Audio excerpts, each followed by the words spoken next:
택시업계가 심야 할증 요금 인상만으론 부족하다며 기본 요금 인상을 요구하고 있습니다. 충청북도는 철저한 검증이 먼저라는 입장입니다. 정부가 중앙부처 권한 지방 이양 추진 계획을 발표했습니다. 오송 3산단 농업진흥구역 해제에 물꼬가 트일지 주목됩니다.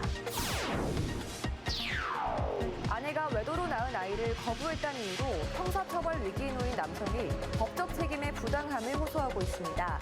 수백만 원 상당의 소송 비용과 병원 진료비도 감당해야 하는데 가혹하다는 겁니다. 민주당이 제출한 김병국 청주시의회 의장 둘 신임안이 부결 처리됐습니다. 민주당의 강공 전략이 점점 코너로 몰리는 분위기입니다.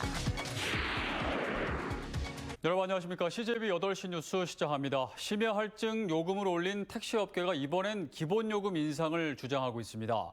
서울시 인상 수준을 요구하고 있는데 충청북도는 철저한 검증이 먼저라는 입장입니다. 택시요금 인상 폭은 올 하반기에 결정될 것으로 보입니다. 장원석 기자입니다. 충북의 택시 심야 할증 요금은 지난해 12월부터 최대 40% 인상됐습니다. 택시 기사들이 하나둘 떠나 밤에 택시 잡기가 힘들어진 현실을 고려한 결정이었습니다. 기사들의 처우가 좋지 않으니까 나갔던 기사들이 돌아오지 않습니다. 충북의 택시 기본 요금은 3,300원으로 밤 10시 이후에는 20%가, 11시부터 새벽 2시까지는 40%가 할증됩니다. 심야 할증 시에는 시간과 거리 요금도 40%를 추가합니다. 택시업계는 심야 할증 요금 인상만으로는 부족하다며 기본 요금 인상까지 요구하고 있습니다. 전기와 가스 등 운송 연료가 1년 새 30% 이상 올랐고 고물가 속 인건비 등 운송 원가가 치솟았다는 이유입니다. 충북의 택시업계는 기본 요금을 1,000원 이상 올리는 서울의 인상 수준인 4,800원 선을 주장하고 있습니다. 최소한 서울의 요금, 기본 요금이나 기본 거리 이 정도는 올려줘야만 우리 근로자들의 처우 개선되고. 하지만 충청북도는 택시업계의 주장을 고스란히 수용하기는 어렵다는 입장입니다. 지난해 리터당 1,200원 선까지 오른 LPG 가격이 15%가량 떨어졌다며 시민들이 받아들이기 쉽지 않을 것이라는 겁니다. 택시요금 검증과 여론 수렴이 끝나는 올 하반기쯤 요금 인상 여부와 폭을 결정할 방침입니다. 1,000원 미만으로 떨어진 상황인데 택시요금을 과도하게 인상을 했을 때 발생할 수 있는 불편함, 또 공공요금이라는 게 한번 인상이 되면은 인하하기가 상당히 어렵습니다. 충청북도는 버스요금 인상과 관련해서는 연구 용역과 정책 검토가 끝나는 내년쯤 요금 인상을 결정할 것으로 알려졌습니다. CJB 장원석입니다. 네, 최근 충북의 현안으로 떠오른 오송 3 국가산단 조성을 위해서는 과거 절대농지라고 불렀던 농업진흥구역의 해제가 필요합니다. 지난주 정부가 발표한 중앙부처 권한의 지방 이양 추진 계획이 물꼬를 트는 계기가 될지 기대가 모아지고 있습니다. 조영광 기자입니다. 지난 10일 전북도청에서 열린 중앙지방협력회의에서 윤석열 대통령은 지방정부의 이딴 규제 완화 요청에 대해 자신이 더 혁명적인 생각을 하고 있다며 적극 호응했습니다. 지역 스스로 비교 우위가 있는 성장 동력을 발굴하고 키워나갈 수 있도록 지원하겠습니다. 정부가 중앙 권한 중 지방에 이양할 57개 우선 추진 과제를 발표한 가운데 충청북도는 시도지사의 농지 전용 권한 확대를 주목하고 있습니다. 농업진흥구역이 예정 부지의 93%를 차지하는 오송 3산단의 경우 규제가 완화되더라도 시도지사 직권으로 농지를 전용할 수는 없지만 농림부 입장을 바꿀 지렛대로 활용할 수 있다는 겁니다. 농지 전용에 대한 지방자치단체에서 할 수 있는 그 면적 범위에 대해서 최대한 면적을 끌어올릴 수 있도록 중앙정부와 협의해. 충북경제자유구역청에서 첫 현장 집무실을 운영한 김영환 지사도 현지를 둘러보며 오송 3산단 조성의 중요성을 강조했습니다. 오송 3산단은 최소 180만 평은 돼야 하고 조성 시기도 수요자 입장에서 2023년보다 앞당겨야 한다고 주문했습니다. 205만 평을 다 고집하는 것은 아니고 그래도 우리가 공단을 만들고 일을 시작할 수 있는 정도는 확보해야 된다. 기본적으로 이제 보상과 요도 조성과 이런 것들이 많은 절차가 있습니다. 그런 분을 감안해서 도하고 협의해서 한번 방안을 한번 해서 보고 드리도록 하겠습니다. 정부의 규제 개선 입장이 확인된 가운데 다음 주에는 국토부와 농림부, 충청북도 3개 기관이 오송 3산단 내 농지 해제 안건 등에 대해 논의할 것으로 전해졌습니다. CJB 조윤광입니다. 김영환 지사는 오늘 청남대에서 김한섭 기재부 예산실장을 만나 충북 주요 정책에 대한 지원을 요청했습니다. 김 지사는 오송 제3국가산단 조성을 위한 농업진흥지역 해제 등 충북의 3대 규제를 언급하며 규제 철폐는 혁신이자 국제 경쟁력이라고 호소했습니다. 김 지사는 이어 도내 경제기업인 150여 명을 만난 자리에서 청남대 활성화를 위해 청남대 컨벤션을 많이 활용해 줄 것을 요청했습니다. 이혼 소송 중이었던 아내가 다른 남자 사이에서 낳은 아이를 거부했다는 이유로 형사처벌 위기에 내몰린 한 남성의 사연을 최근 전해드렸는데요. 아무런 법적 책임이 없는 불륜남과 달리 이 남성과 아이의 기구한 운명은 여기서 그치질 않습니다. 법적 절차를 따르다 보면 향후 어떤 상황이 펼쳐지는 건지 이태현 기자가 취재했습니다. 불륜남과 같게 된 아이를 낳다 숨진 여성. 출산 과정에서 수술 동의서를 작성한 건 지인이었고 매번 병원을 함께 찾았던 건 불륜남이었습니다. 하지만 여성이 숨지자 불륜남은 모든 책임을 회피했습니다. 저는 그 당시에 저는 보호자를 모르고 아빠인지 알고 그 아빠시라고 아빠라서 우리가 이제 커미션 이렇게 받잖아요. 그 정도지요. 산모는 지난해 12월 7일 숨졌고 그 일주일 뒤에 이혼 판결이 났지만 아기가 출생한 11월 16일에는 법적인 부부관계였으므로 A씨가 법적 친부가 된 겁니다. A씨가 유전자 검사를 통해 자신의 아이가 아니란 사실까지 증명했지만 소용이 없었던 것도 이 때문입니다. 아무것도 하는 사람이 없어요, 저는. 당하기만 하는 사람이 지금까지 계속. 근데 계속 비용을 쓰고 계속 내가 뭘 해야 되고. 나는 지금 이사를 가야 되고, 난 직장을 옮겨야 되고. 내가 뭔 죄를 졌기 때문에 이런 권한을 달아내야 되냐고요. A씨가 아이의 출생 신고를 해준다면 아이는 주민번호를 부여받고 자치단체에서는 양육시설로 보낼 수 있습니다. 이후 A씨가 친자부 존재 확인 청구 소송을 통해 판결을 받고 가족관계 등록부를 정정하면 A씨는 현재와 달라질 것이 없는 듯 보입니다. 하지만 그렇게 하기 위해서는 A씨가 아이를 상대로 소송을 제기해야 하고 아이의 법률 대리인 선임 비용 수백만 원도 모두 떠안아야 합니다. 병원 측에서 A씨에게 진료비를 청구할 가능성도 남아 있습니다. 이미 이혼 소송에 수천만 원을 지출한 상태에서 더 이상의 부담은 감내하기 힘들다는 겁니다. 다 알아봤습니다. 유전자 검사 또 특별 선생님이 또 전해야 되고 왜냐면 상대방이 없으니까. 그러면 비용이 계속 올라가요. 제가 왜 이걸 왜 해야 되는지 모르겠다니까요, 진짜로. 이런 가운데 인터넷상에서는 A씨에게 적용된 아동 유기 혐의와 출생신고의 근거가 되는 민법 844조 아내가 혼인 중 임신한 자녀는 남편의 자녀로 추정한다는 내용을 개정해야 한다는 목소리도 높아지고 있습니다. CJB 이태현입니다. 그동안 과수화상병에 확진된 농가는 3년 동안 사과나무를 다시 심을 수 없었습니다. 올해부터는 농민들이 하루빨리 현장으로 복귀할 수 있게 2년으로 단축됐는데요. 하지만 실제 현장에서는 섣불리 심었다가 또다시 피해를 볼까 봐 다시 심는 걸 고심하는 농가가 많습니다. 박원 기자입니다. 사과밭에서 지금은 감초시설 하우스로 변한 충주시 산청면의 한 농가.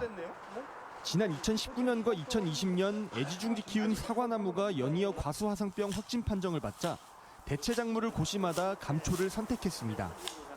올해까지 기다렸다 사과를 심어도 되지만 불안한 마음에 대체 작물로 바꾼 겁니다. 아직 그 화상병 균 때문에 다 그 여유롭지 않아요. 심기가 좀 그래요, 아직은. 그래서 뭐 다른 분들을 좀 일찍 심으시는 분들도 심고 계시는데 저희들은 좀 더 생각하고 있는 거예요. 3년 전 과수화상병 피해를 입은 또 다른 농가도 사정은 비슷합니다. 올해부터 재배 금지 기간이 풀려 사과를 심을 수 있지만 당분간은 두릅과 감초를 키울 생각입니다. 일단은 고령인 분들이 꽤 많고요. 또 일단은 화상병 피해 봤을 때 그때 당시 어떤 악몽, 화상병이 다시 발발할지도 모른다는 불안 심리, 그런 게 많이 있는 것 같아요. 2018년부터 지난해까지 과수화상병 피해를 본 농가는 충주에서만 575곳에 달합니다. 올해부터 매몰지 재배 금지 기간이 3년에서 2년으로 줄어들면서 이 가운데 90%가 넘는 530여 농가는 사과를 다시 심을 수 있게 됐습니다. 그러나 사과 심기를 고민하는 농가가 크게 늘면서 충주시가 적극적인 지원에 나섰습니다. 새롭게 과순을 조성해서 그게 지속 가능한 사과원으로의 그 틀을 만들기 위해서 현장 견학도 하고 또 실제 현장을 보면서 내 나름대로의 노하우들을 좀 챙기고 하는. 또한 지역 내 자체 묘목 수급과 과수 전문 교육, 밀식 과원 조성 등을 통해 피해 농가들이 사과 식재에 다시 나설 수 있도록 도울 계획입니다. CJB 박원입니다. 이번엔 청주시의회 소식입니다. 민주당이 제출한 국민의힘 김병국 의장 불신임안이 부결 처리됐습니다. 표결 직전에 민주당은 또다시 증원 거부 의사를 밝혔지만 소속 의원 2명이 이를 무시하고 표결에 동참한 건데요. 청주시청사 본관 철거 예산에서 시작된 민주당의 강공 전략이 점점 코너로 몰리는 분위기입니다. 홍우표 기자가 취재했습니다. 의장 불신임의 건은 부결되었음을 선포합니다. 김병국 의장 불신임안 표결에는 국민의힘 소속 의원 전원과 민주당 소속 김은숙, 임종수 의원이 참석했습니다. 당사자인 김병국 의장이 표결에서 빠진 가운데 반대 22표, 찬성 0표로 재신임이 결정됐습니다. 김 의장은 표결에 앞서 신상 발언을 통해 민주당이 낸 불신임안의 부당성을 조목조목 반박했습니다. 특히 부도덕한 의장으로 낙인이 찍히게 됐다며 분개했습니다. 의장이 부도덕한 의장으로다가 낙인을 찍혔다면 바로 여기 계신 의원님들도 다 똑같이 청주 시민들한테 그렇게 불신임과 낙인이 찍히는 겁니다. 민주당 소속 김은숙 부의장에 대한 사임안도 참석 의원 만장일치로 부결됐습니다. 김 부의장은 당리당략이 아닌 시민을 보고 의정활동을 펼쳐야 한다며 민주당 중진으로 의회 분열을 봉합하기 위해 표결에 동참했다고 밝혔습니다. 하지만 박완희 민주당 원내대표를 비롯한 상당수 의원들은 다시 의회 파행의 장기화를 선택했습니다. 자신들이 낸 김병국 의장에 대한 불신임안 표결에도 불참했고 개회 직전 이를 철회해야 하는 촌극까지 연출했습니다. 원내대표 사퇴까지도 하겠다고 의견을 밝혔지만 그것이 받아들여지지 않지 않습니까? 정치가 실종이 됐죠. 이런 상황에서 의회 등원해서 아무 일 없다는 듯이 이렇게 참여하는 것은 문제가 있다고 저는 생각하고 있고요. 그러나 민주당은 이미 2차례의 내부 분열로 의회 파행을 이어갈 당위성과 동력을 상당 부분 상실했고 쓸 수 있는 협상 카드도 모두 소진한 상태입니다. 당연히 사과해야죠. 아니 의회를 이렇게 파행적으로 이끌고 갔는데 책임질 사람이 책임지고 사과하지 않으면 난 징계위원회를 해부할 거예요. 민주당이 협상 결렬, 기자회견, 그리고 의사일정 거부라는 무한 되돌이표의 수렁에 빠지면서 이를 지켜보는 여론 또한 점점 악화 일로를 걷고 있습니다. CJB 홍우표입니다. 황영우 의장 등 충북도의회 의원과 직원들이 튀르키예와 시리아 지진 피해 지원 성금 451만 원을 충북사회복지공동모금회에 전달했습니다. 황 의장은 피해 지역 주민들이 하루빨리 평화로운 일상을 되찾길 바라는 마음에서 정성을 모았다고 밝혔습니다. 2023 청주 공예 비엔날레가 200일 앞으로 다가왔습니다. 패션 문화계 저명 인사들이 홍보대사로 합류했고 청주 시민 200명이 시민 홍보대사로 참여하면서 시민이 중심이 되는 비엔날레 시작을 알렸는데요. 진기훈 기자입니다. 2023 청주 공예 비엔날레가 200일 앞으로 다가온 가운데 조직위원회가 본격적인 홍보 활동에 돌입했습니다. 지난 2013년에 이어 10년 만에 다시 홍보대사로 위촉된 세계적인 패션 디자이너 이상봉과 한복 보자기 디자이너 이호재, 그림 읽어주는 여자의 저자이자 크리에이티브 디렉터 한잼마 등 3명이 홍보대사로 위촉됐습니다. 그냥 홍보대사로서의 역할만이 아니라 같이 작업도 하고 같이 어울리기도 하고 이렇게 공동 작업을 하면서 그런 것들이 같이 공유될 수 있으면 훨씬 시민과 함께하는 청주 공예 비엔날레가 되지 않을까. 이번 비엔날레는 200명의 청주 시민이 시민 홍보대사로 참여해 의미를 더합니다. 고등학생부터 중장년층까지 공예에 관심이 있는 남녀노소 각계각층의 시민들이 SNS와 온라인 채널, 비엔날레 현장 안팎에서 다채로운 홍보 활동을 펼칩니다. 어렸을 때부터 많이 봐왔던 행사인데 그래도 이번에 태어난 이 고향에서 비엔날레 제 대표로 이렇게 맡은다는 게 더 의미 있고 더 책임감 있게 더 홍보할 수 있을 것 같습니다. 시민들의 일상 공예품을 공예가들이 새롭게 복원하는 대국민 캠페인 새삼스러운 공예 챌린지부터 작가들과의 토크 콘서트, 공예 학교와 시민 도슨트까지 시민 참여 활동이 많은 이번 비엔날레에서 시민 홍보대사들의 활동은 더욱 의미를 더할 전망입니다. 청주 공예 비엔날레가 있다는 건 사실 서울 사람한테 경복궁을 가지고 있는 것처럼 소중한 일인데 정말 우리 공예를 통해서 청주를 좀 아름답게 세상에 널리 알리는 거가 얼마나 우리 함께 하자. 관심이 있어가지고 공예 비엔날레 청주 행사에 그래서 지원하게 됐는데 일단은 SNS 홍보가 무엇보다 중요할 것 같아요. 그래야지만 이 이벤트가 많이 알려질 수 있지 않을까. 2023 청주 공예 비엔날레는 오는 9월 1일부터 10월 15일까지 45일간 청주 문화제조창 일원에서 펼쳐집니다. CJB 진기훈입니다.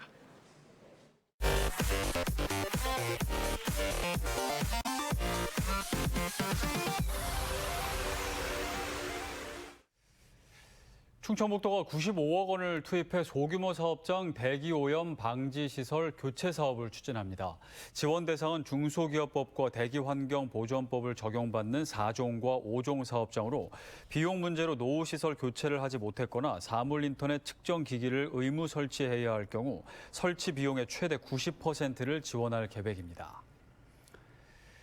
더불어민주당 충북도당 청년위원회는 오늘 청주지방법원 앞에서 기자회견을 갖고 국민의힘 곽상도 전 의원의 50억 원 뇌물수수 1심 무죄 판결을 규탄했습니다. 이들은 5년 10개월간 화천 대유에서 근무하고 대리로 퇴사한 사람에게 50억 원의 퇴직금을 주는 것은 상식적이지 않다고 주장했습니다. 이번 판결은 법원에서 편법 증여를 합법이라고 인정한 것이라며 청년들이 분노한다고 성토했습니다. 활보하는 일은 없도록 해야 되는 것이 아닌가.